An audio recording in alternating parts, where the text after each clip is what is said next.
After raising her grandson following the tragic loss of his parents, a woman faces financial ruin due to the costs of his education. However, her fortunes take a surprising turn when she discovers a large sum deposited into her account one day. Dorothy Perkins suffered the second brutal loss of her life within the space of 6 months when she was 49. First, her husband passed away, a victim of cancer. 6 months later, her son and his wife were killed in a head-on collision while on their way to pick up their 4-year-old from kindergarten. Dorothy was left with no one but little Jimmy. He was all she had. It wasn't easy. Dorothy had to reset from grandmother to mother. She could no longer indulge Jimmy like a doting granny. She had to reinvent herself as an educator. She was now responsible for Jimmy. She immediately started putting money away for Jimmy's education. Her sole focus was now her little grandson. She immediately started looking for the best school, and it turned out to be a very expensive private one. Nevertheless, Dorothy was determined that was where Jimmy was going. Jimmy was a bright, loving little boy. He was young, and even though he missed his parents terribly, he adapted and life went on. No matter what our losses are, we have to face the future, and that is what Dorothy did. Jimmy was growing up so fast. Soon he was 10, 12, 15. But one thing didn't change, and that was his devotion to Grandma Dolly, as he called Dorothy. Jimmy grew into a fine boy, a brilliant student and a gifted athlete, and was on his way to becoming a good man his parents would have been proud of. Then Jimmy finished high school and college loomed. Grandma Dolly looked through the literature provided by the universities Jimmy had applied to and blanched. Even with a scholarship, it would cost a fortune.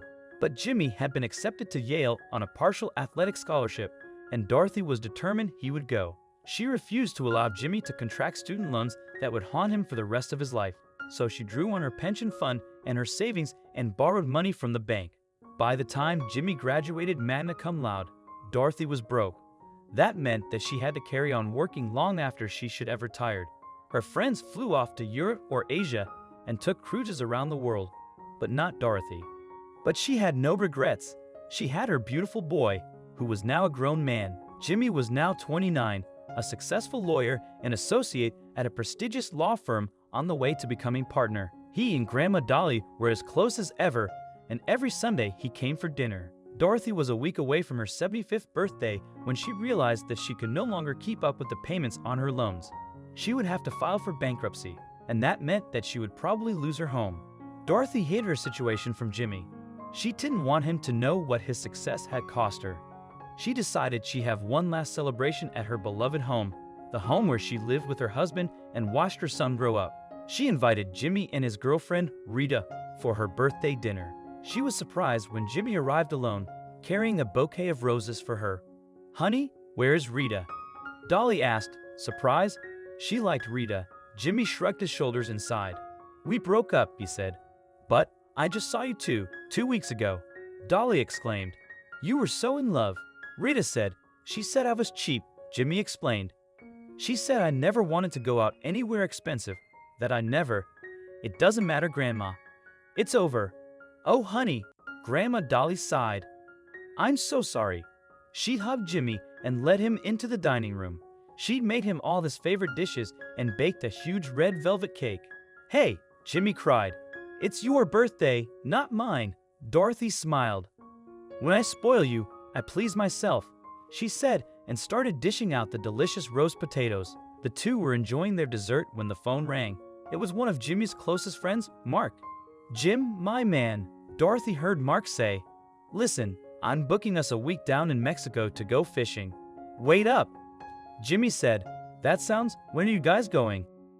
2 months' time, from the 2nd to the 9th, Mark said.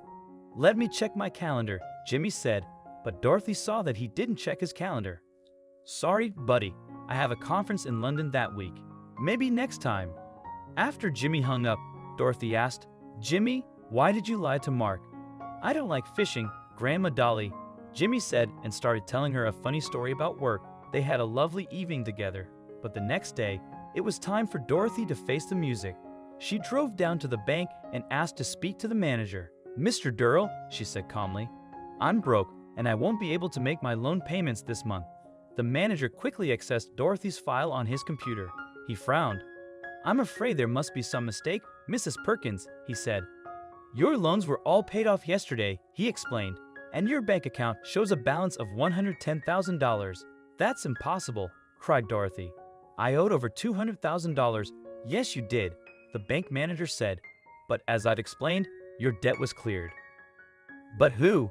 Then Dorothy realized who had paid the loans and placed the money in her bank account. It was Jimmy. That was why his girlfriend had thought he was cheap. That was why he refused to join his friends on an expensive vacation in Mexico. He had been saving up to clear her of debt and give back the money she'd spent on his education. Dorothy visited Jimmy at his office and requested to speak with him. Concerned, Jimmy inquired, "What's the matter, Grandma Dolly? Is everything all right?"